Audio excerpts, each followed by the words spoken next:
Hello student, मैं Bimlesh sir आपका फिर से वीडियो में स्वागत कर रहा हूं। आज हम थर्मल पावर प्लांट के बारे में देखने वाले हैं। थर्मल पावर प्लांट के सभी टॉपिक्स के बारे में। इसके पहले मैं आपको पावर जनरेशन का एक चैप्टर डाल चुका हूं ऑलरेडी। तो आज हम लोग देखते हैं कि थर्मल पावर प्लांट किस प्रकार से कार्य करता है।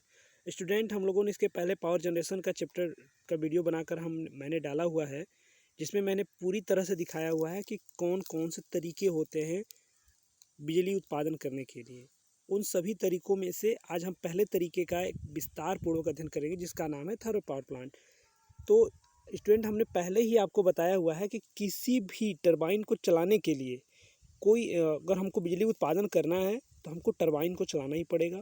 और टरबाइन को चलाने के लिए हमारे पास कई प्रकार के सोर्स होते थे, जो सोर्स का हम लोग इस्तेमाल करते थे उस तरह का पावर प्लांट या फिर जो सोर्स है उसका नाम पड़ जाता था।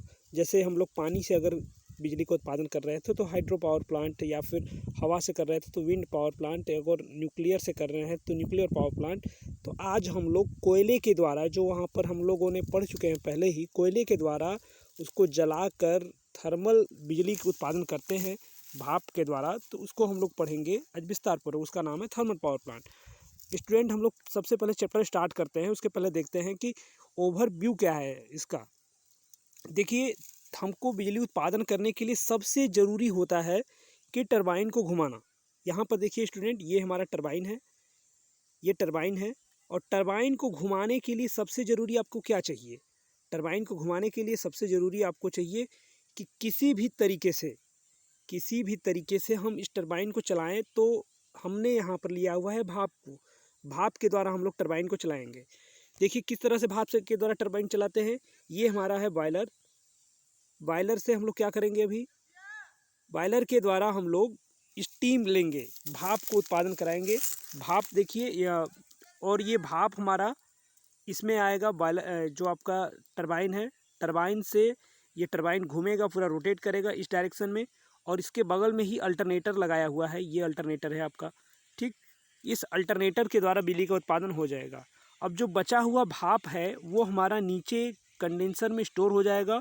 और फिर से ये जो भाप हमने बनाया हुआ है उस भाप को पुनः भाप बनाने के लिए, जो कि यहाँ पर जब टरबाइन से ये वापस आ जाता है तो कुछ यहाँ पर भाप हमारा पानी के रूप में बदल जाता है। और उस पानी को हम लोग इस पंप के द्वारा फिर से बॉयलर के ऊपर भेजते हैं और फिर से वही प्रक्रिया गर्म करके टरबाइन को घुमाते हैं। यहाँ पर देखिए स्टूडेंट, हमने दिखाया हुआ है आपको, आपकी कॉपी में पहले ही ये नोट है। तो इसमें देखिए क्या चीज़ दिखाया गया है। इसमें देखिए यहाँ पर दिखाया गया है कि एक बॉयलर है और बॉयलर से हमारा टरबाइन घूमेगा। बॉयलर से चूँकि हम लोग स्टीम निकालते हैं और ये इसके द्वारा हमारा टरबाइन चलेगा। और टरबाइन का पानी जो भी भाप है बचा खुचा, वो हमारा कंडेंसर में आता है। अभी कंडेंसर के बारे में हम बताएंगे क्या होता है। फिर कंडेंसर से जो होता है वो बचा हुआ भाप अब हमारा हॉट वेल में आता है और पंप के माध्यम से फिर से हम लोग बॉयलर में भेजते हैं। ये एक छोटा सा प्रोसेस, इसको हम लोग बोलते हैं रैनकाइन साइकिल। रैनकाइन साइकिल का मतलब होता है कि एक तरह से मुख्य चीज़ें जो कि थर्मल पावर प्लांट में इम्पॉर्टेंट है, जिसके द्वारा हम लोग बिजली का उत्पादन करते हैं। तो देखिए, बॉयलर हमारे लिए बहुत ज़रूरी है, टरबाइन ज़रूरी है, कंडेंसर ज़रूरी है, पंप ज़रूरी है। और इस पूरी साइकिल को हम लोग बोलते हैं रैनकाइन साइकिल। अब इसके बाद अगर हमारा पूरा ओवरव्यू तैयार होता है, बहुत सारे चीज़ हम लोग लगाते हैं इसको करने में, थर्मल प्लांट बनाने में। तो उसमें मेन चीज़ें क्या, कैसे हम लोग उसको इतना लंबा चौड़ा बढ़ाते हैं, इसी फिगर से दिखाते हैं आपको हम। अगर बॉयलर की बात सबसे पहले करते हैं, तो बॉयलर में अगर हमको भाप उत्पादन करना है तो क्या करना पड़ेगा? हमको कोयले को यहाँ पर लाना पड़ेगा। कोयले को लाना पड़ेगा तो कोयले को लाने के लिए उसका सिस्टम कुछ हमको लंबा करना पड़ेगा। तो कोयले को लाने के लिए देखिए, अगर हम इस बॉयलर में कोयले को लाते हैं तो इसके लिए हमको कहीं से कोयला यहाँ तक लाना पड़ेगा, किसी भी अन्य चीज़ द्वारा कोयला लाना पड़ेगा। तो कोल हैंडलिंग प्लांट बनता है। अब उस कोयले को लाने के लिए उसके पहले भी तो कहीं से कोयला आएगा, तो ट्रेन्स का इस्तेमाल होता है और उस कोयले का पिसाई होगा तब तो वहाँ पर आएगा। तो उसके लिए बंकर्स इस्तेमाल होते हैं, कोल हैंडलिंग प्लांट्स, ये वो सब होता है। अब उसके फ़ायदा क्या होता है ये सब करने से? इसका फ़ायदा ये होगा कि हम अपने प्लांट की अधिक से अधिक क्षमताओं को, इफ़िशियंसी को बढ़ा सकते हैं। स्टूडेंट, ये चैप्टर थोड़ा लंबा है, लेकिन हम इसको एक तरह से शुरू करेंगे तो हो सकता है पूरा का पूरा आपको समझ में आ जाए। ठीक, शुरुआत से देखते हैं फिर से। ये आपको ओवरव्यू हो गया, इसको बोलते हैं हम लोग रैनकाइन साइकिल।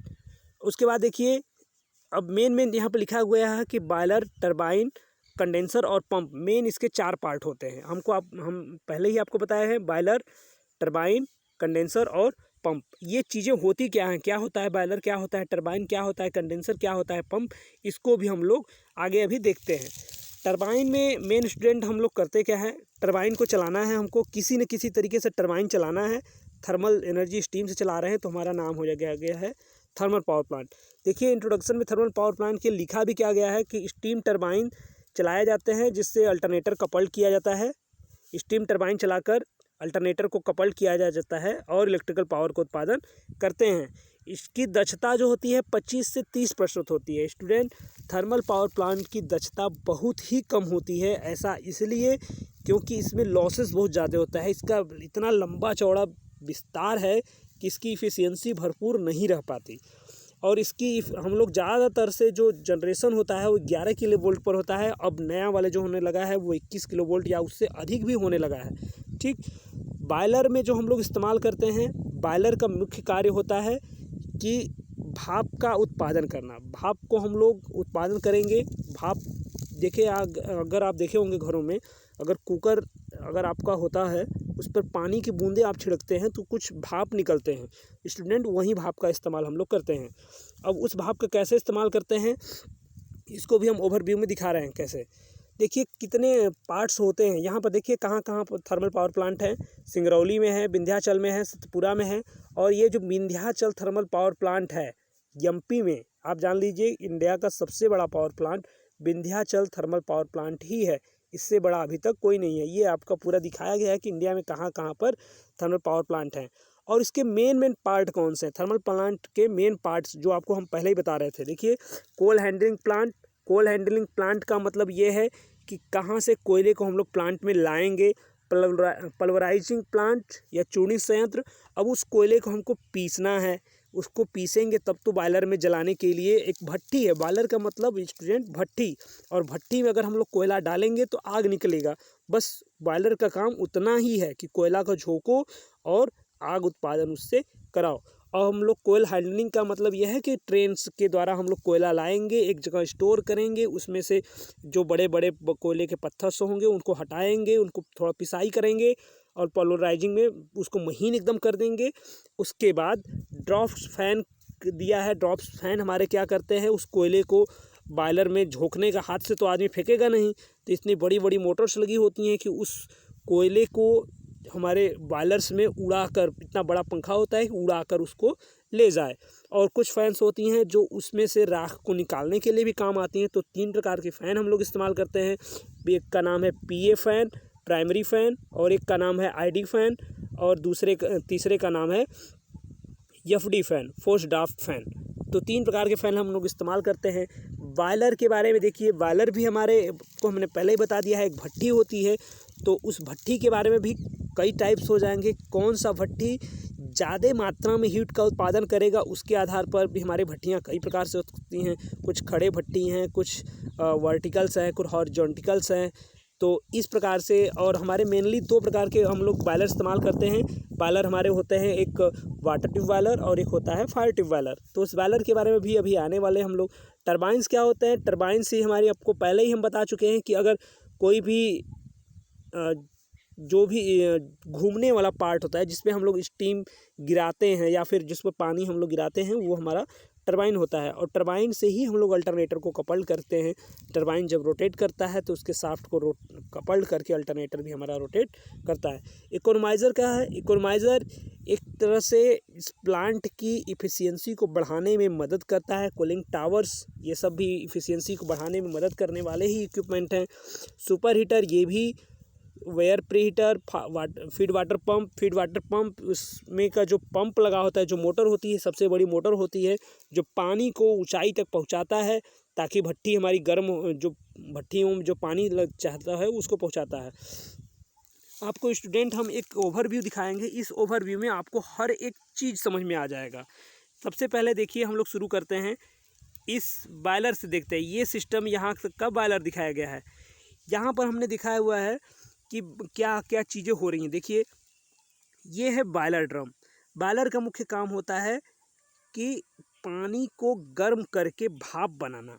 तो इसमें पानी के कई सारे ट्यूब्स होते हैं, इसमें पतले पतले बहुत सारे ट्यूब्स होती हैं जिसमें पानी फ्लो करता है। उन ट्यूब्स में पानी फ्लो करता है और नीचे इधर बर्नर्स होते हैं। बर्नर्स का मतलब यह है कि नीचे आग लगी होती है और उस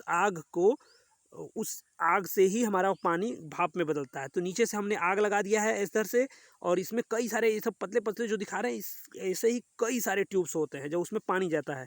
जब ये आग लगेगा तो ये पानी भाप में बदल जाएगा और ये पानी जो होता है इस बॉयलर ड्रम में इकट्ठा हो जाता है। बॉयलर ड्रम में आप जानिए बॉयलर ड्रम का, यहाँ पर हम पूरा का पूरा आपको चैप्टर का वर्किंग समझा दे रहे हैं। बाद में आपको पढ़ना ही नहीं पड़ेगा, पूरे चैप्टर की वर्किंग इसी चैप्टर यहीं से हो जाएगा। बॉयलर ड्रम देखिए क्या करता है। बॉयलर ड्रम में आपका जब हम लोग गर्म करते हैं, यहाँ से बॉयलर में हम लोग आग देते हैं और ट्यूब्स में पानी जाती है तो भाप बनता है। तो बॉयलर ड्रम्स में कुछ दो पार्ट में ऐसे गोल का होता है और इधर दो पार्ट्स में इसको डिवाइड किया जाता है। नीचे कुछ पानी के कण जो रहते हैं, जो भाप बने हुए हैं, भाप में भी कुछ पानी के कण होते हैं और कुछ भाप बन गए होते हैं। तो जो भाप होते हैं वो ऊपर के साइड हो जाते हैं और जो पानी के कण होते हैं वो नीचे के साइड होते हैं। तो बॉयलर ड्रम को बस उसको इकट्ठा करना है। जो हमने स्टीम बनाया हुआ है, जो भाप बना लिया, उसको इकट्ठा करना है।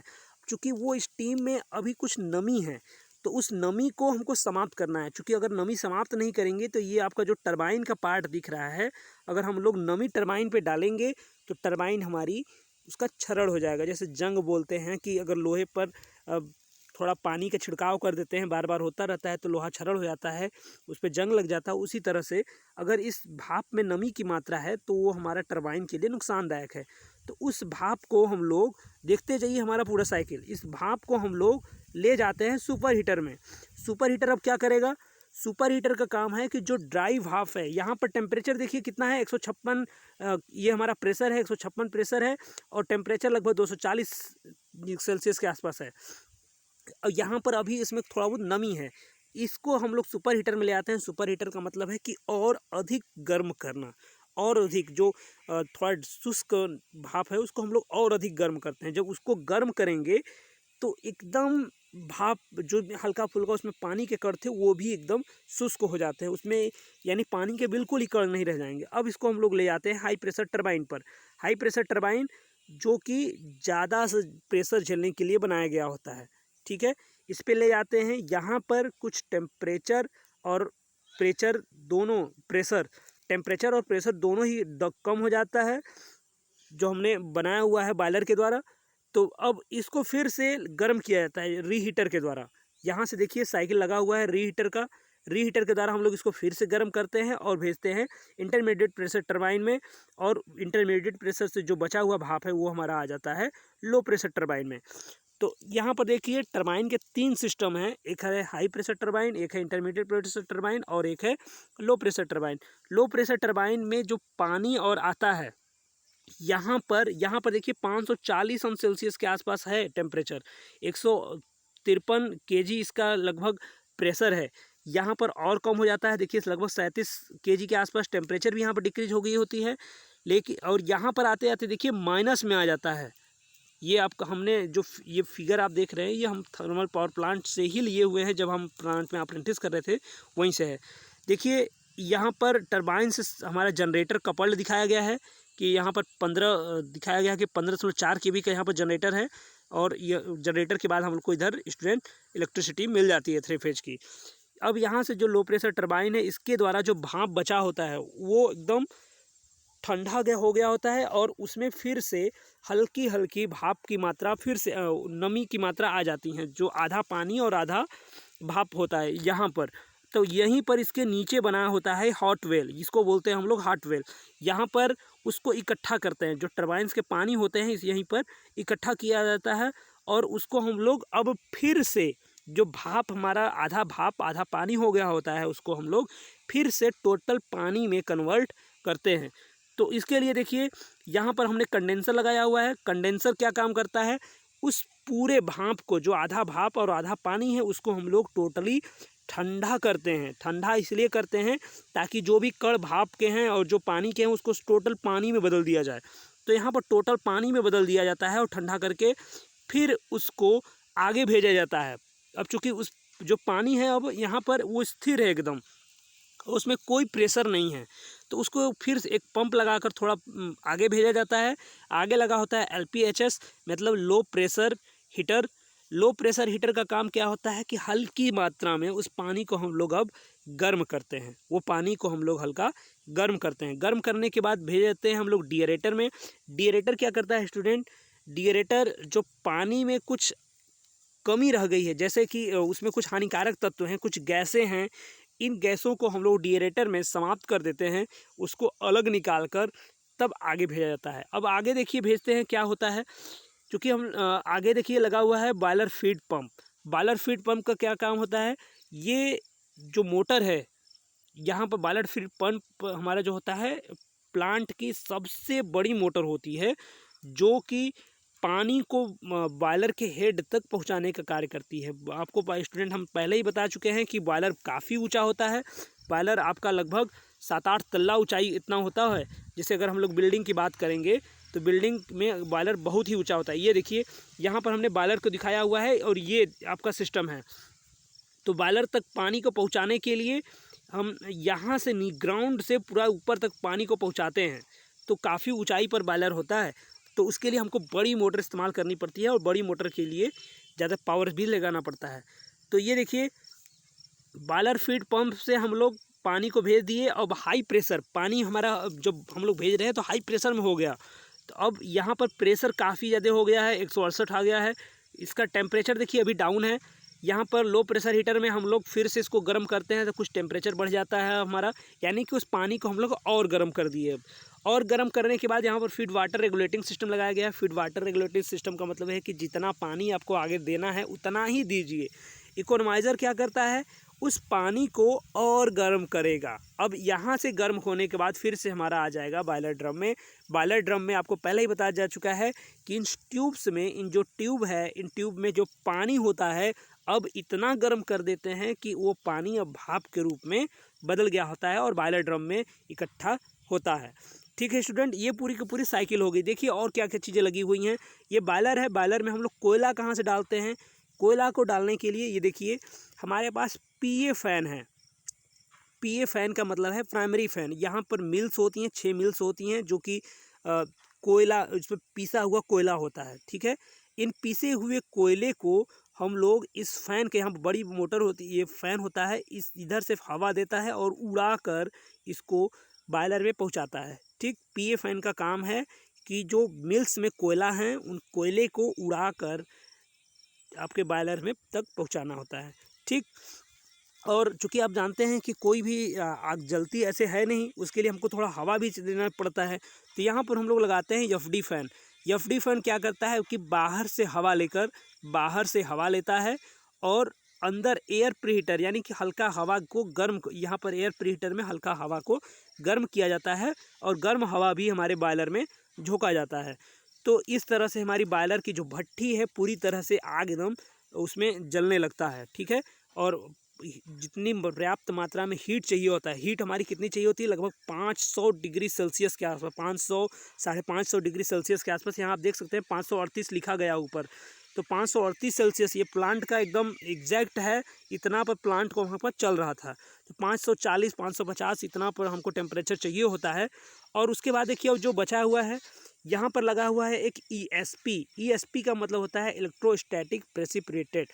अब यहाँ पर बॉयलर में चूँकि बहुत सारे राख हो जाएंगे, जब यहाँ से ये उड़ाकर इसमें कोयला का चूड़ डाल रहा है, महीन महीन चूड़ डाल रहा है और यहाँ से हवा जा रही है, तो ये बॉयलर में बहुत सारे कोयला होता है। इसके नीचे हॉपर बना होता है जो कि यहाँ पर नालियाँ भी बनी होती हैं और यहीं से कोयला आपका जो होता है नालियों के माध्यम से बह कर बाहर आता है। इधर ट्रक लोडिंग होती है और बाहर कोल हैंडलिंग के लिए चला जाता है।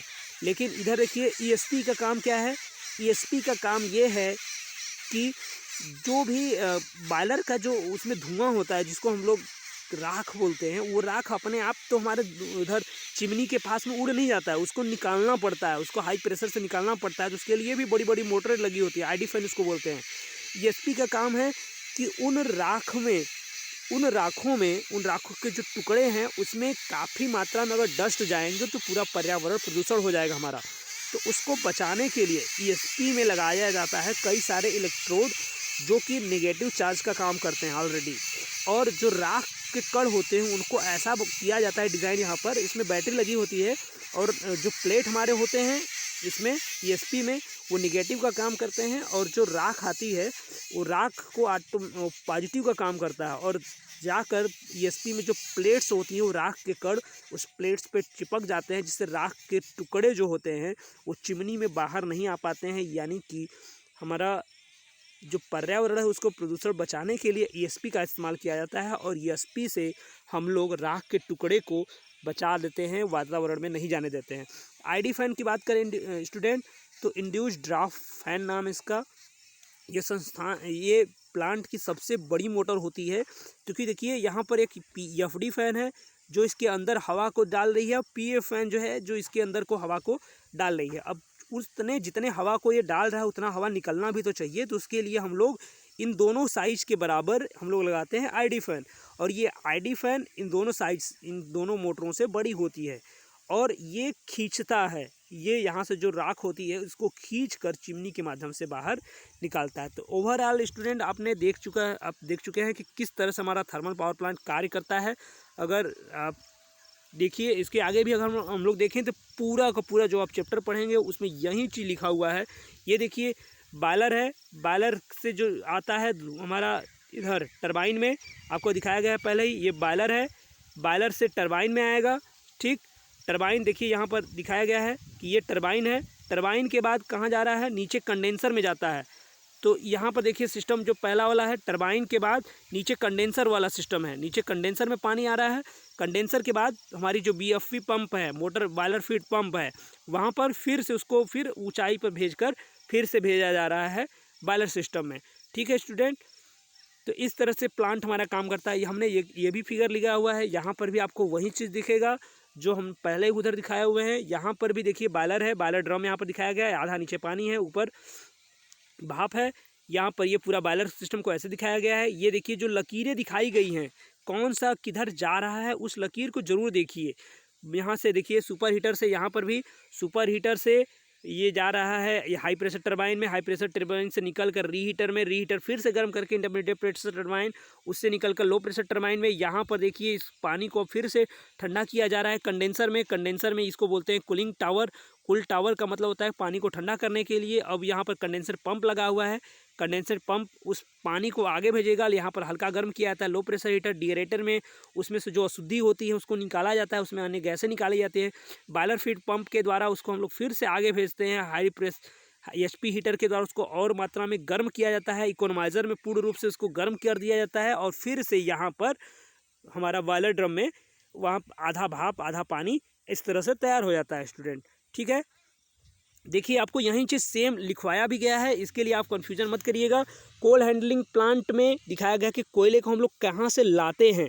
कोयले को जब लाया जाता है स्टूडेंट तो उसको सबसे पहले हम लोग ट्रेन के माध्यम से लाते हैं, सड़कों से किसी तरह से ला देते हैं। लाने के बाद उसमें कई जगहों पर उसकी पिसाई चलती है, उसको हम लोग एक जगह स्टोर करते हैं, हॉपर से ट्रेन से लाकर हॉपर में स्टोर करते हैं। उसके बाद उसकी पिसाई चलती है, पिसाई भी देखिए उसका हमने फिगर डाला हुआ है। ये देखिए जो कोयला होता है जो आता है हमारे प्लांट्स में, ये ऐसे ऐसे कई बेल्ट लगे होते हैं। ये दिख रहा है आपको जो ये इलाका है, ये बेल्ट है। इस बेल्ट के द्वारा जो कोल हैंडलिंग का प्लांट है उसका जो एरिया होता है वो सबसे बड़ा एरिया होता है। ठीक है, उसमें सबसे जगह का इस्तेमाल करना पड़ता है, इसलिए वो सबसे बड़ा एरिया होता है। और तो कोल हैंडलिंग प्लांट में हम लोग बेल्ट के माध्यम से एक स्थान से दूसरे स्थान तक कोयले को ले जाते हैं। यही चीज़ आपको देखिए इसमें भी दिखाया गया है। फिर देखिए आपको फोर्स ड्राफ्ट फैन के बारे में बताया हमने कि फोर्स ड्राफ्ट फैन के द्वारा हम लोग क्या करते हैं, वो फोर्स ड्राफ्ट एफडी फैन के द्वारा देखिए इस वाले फिगर में देखिए आपको दिखाया गया है कि एफडी फैन क्या करता है, हवा को गर्म करके उस बॉयलर में भेजता है। आईडी फैन ये पीए फैन क्या करता है, आपके कोयले के चूड़ को बॉयलर में डालने का काम करता है। और इसमें आईडी फैन के भी देखेंगे, आईडी फैन को हमने बताया था कि जो गैसें होती हैं जो आपका जो चूड़ होता है, जो राख होती है, उसको हम लोग चिमनी के द्वारा बाहर निकालते हैं। देखिए जब बॉयलर में कोयले को जलाया जाता है तो उसमें फ्लू गैस दग्ध उत्पन्न होती है, जो बॉयलर के अंदर प्रेशर बढ़ने लगता है, तो प्रेशर गैस को चिमनी तक पहुंचाने वाले यंत्र को हम लोग आईडी फैन कहते हैं। आपको सरल भाषा में बोल दिए कि आईडी फैन जो बॉयलर है, उस बॉयलर का राख को हम लोग बाहर निकालने के लिए आईडी फैन का इस्तेमाल करते हैं। बॉयलर देखिए कौन कौन से इस्तेमाल किया गया है यहाँ पर। आईडी फैन का देखिए हमने फोटो लिया हुआ है, यहाँ पर देखिए आईडी फैन, ये ईएसपी के बारे में देखिए बताया गया था आपको ना। ईएसपी जो राख के टुकड़ों को हटाने का काम करता है, जो चिमनी से के द्वारा बाहर ना जाए, वहाँ पर आईडी फैन है, उसको लिख के दिखाया गया है। ये एफडी फैन है जो हवा को गर्म करके बॉयलर में भेज रहा है। ठीक, अब इसके बाद देखिए आपको बॉयलर्स दिखाया गया कि बॉयलर कितने प्रकार के होते हैं। हम देखिए स्टूडेंट, जो बॉयलर के बारे में आपको पहले ही बताया जाए, एक भट्टी है। भट्टी का मतलब है कि गर्मी से, भट्टी क्या करता है, गर्मी देता है। जो बॉयलर जितना अधिक से अधिक गर्मी देगा, हम लोग उस बॉयलर को इस्तेमाल करते हैं। लगभग 540 अंश सेल्सियस के आसपास तक हमारा इस्तेमाल होता है। बॉयलर हमारे दो प्रकार के होते हैं, fire tube boiler, water tube boiler. यहाँ पर आप देख सकते हैं water tube boiler, fire tube.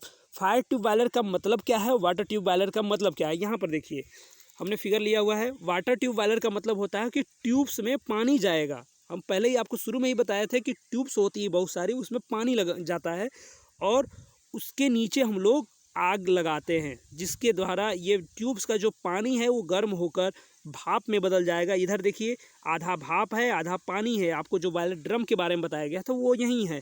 वो बॉयलर ड्रम में आधा भाप आधा पानी हो जाता है। तो ये जो बॉयलर है, यहाँ तक का जो सिस्टम है वो बॉयलर का है, वो ये है आपका वाटर ट्यूब बॉयलर।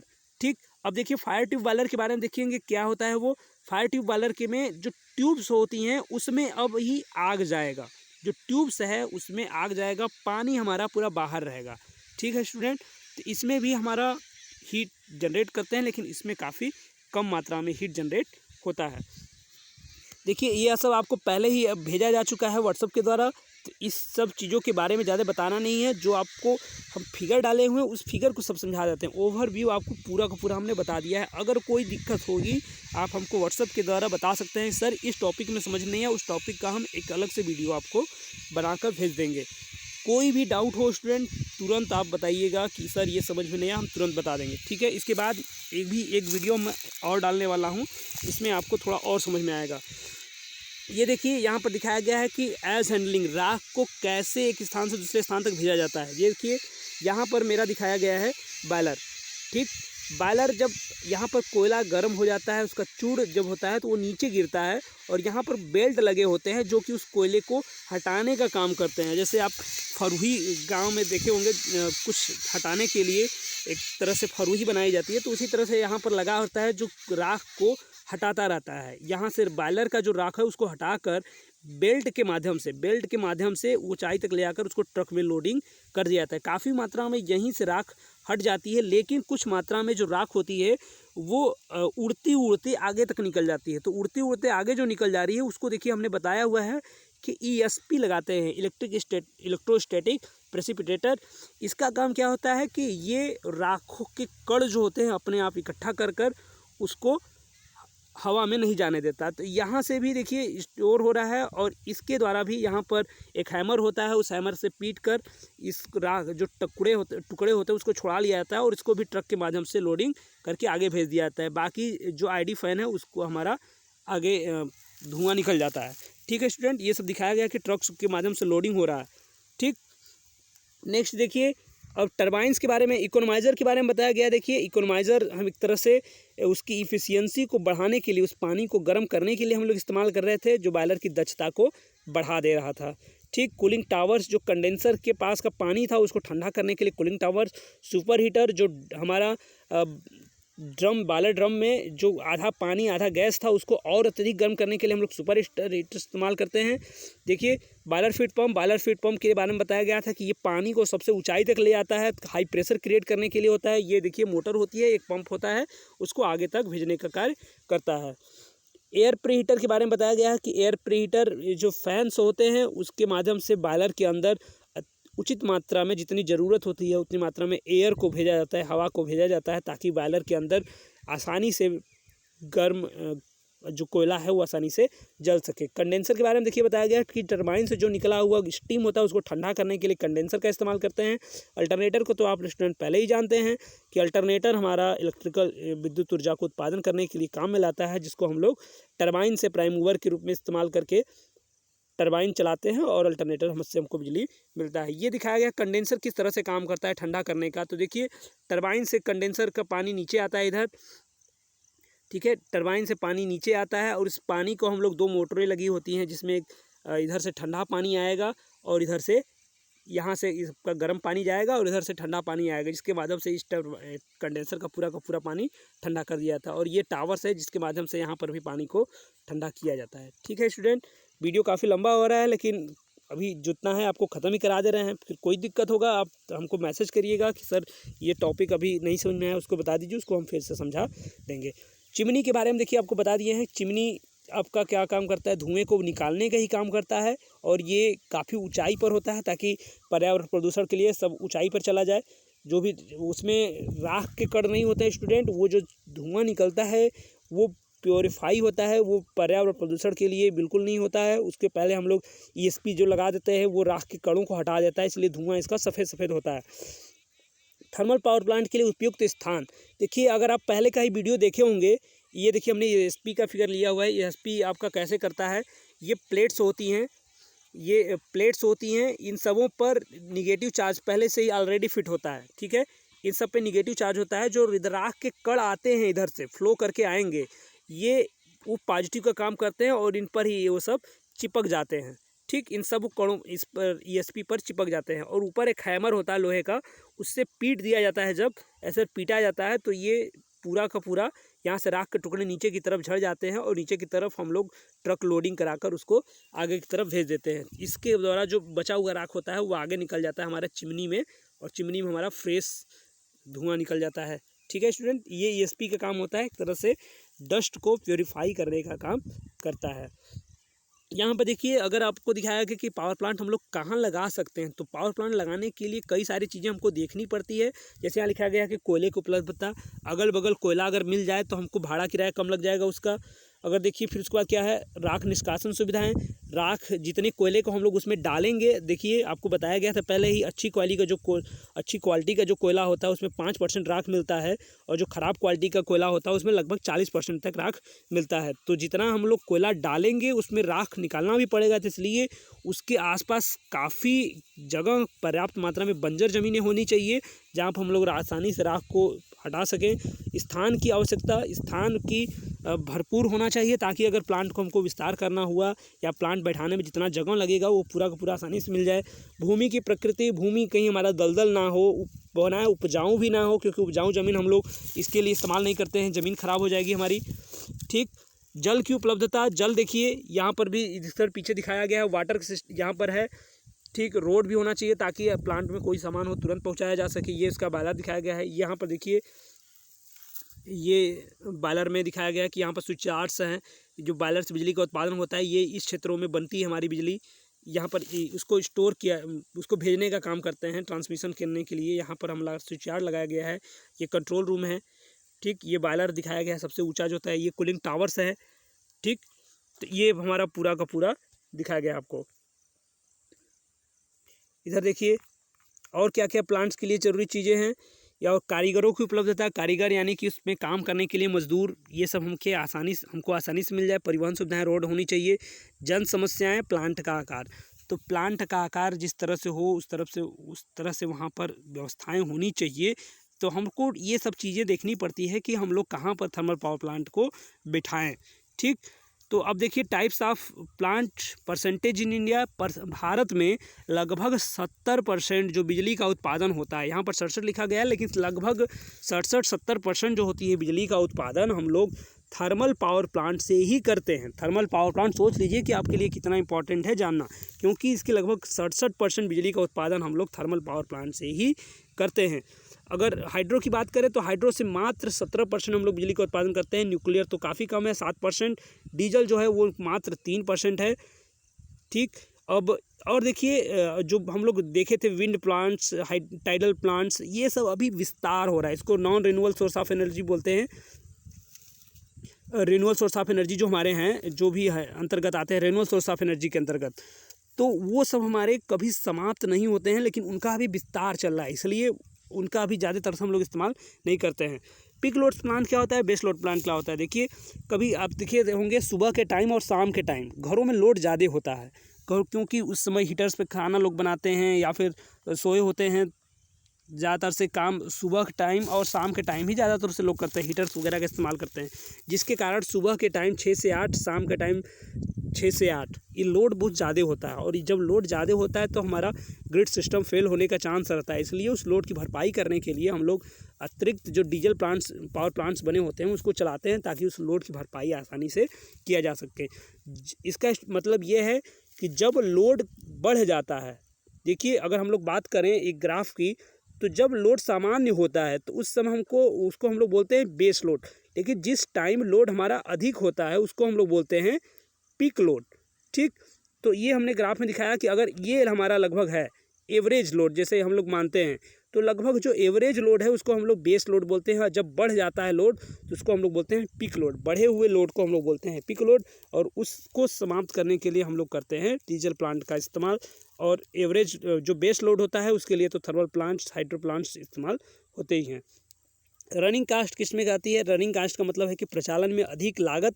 तो रनिंग कास्ट के लिए देखिए, डीजल प्लांट में सबसे अधिक लागत अधिक आता है, थर्मल प्लांट में उससे कम होगा, न्यूक्लियर में उससे कम, और हाइड्रो में सबसे कम रनिंग कास्ट। रनिंग कास्ट का मतलब है कि अब देखिए इसमें डीजल जो है महंगा है काफ़ी, तो रनिंग कास्ट ऑटोमेटिक महंगा हो जाएगा। कैपिटल कास्ट का मतलब है कि प्लांट को लगाने में, उसकी स्थापना करने में सबसे अधिक लागत किस में आएगी? तो उसमें सबसे अधिक है जो हाइड्रो है, उसमें सबसे ज़्यादा खर्चा आएगा उसको प्लांट को बैठाने में, क्योंकि बांध बनाना पड़ता है, काफ़ी ज़मीनें लगेंगी, काफ़ी एरिया में बांध बनाना पड़ेगा, तो हाइड्रो प्लांट सबसे अधिक खर्चा इसमें आता है, फिर न्यूक्लियर में, फिर थर्मल में, फिर डीजल में। तो इस तरह से आपको दिखाया गया स्टूडेंट। धन्यवाद। कोई भी दिक्कत होगी आप हमको बताइएगा कि सर यहाँ पर समझ में नहीं आया, हम आपको वीडियो बनाकर डाल देंगे। Okay student, thank you.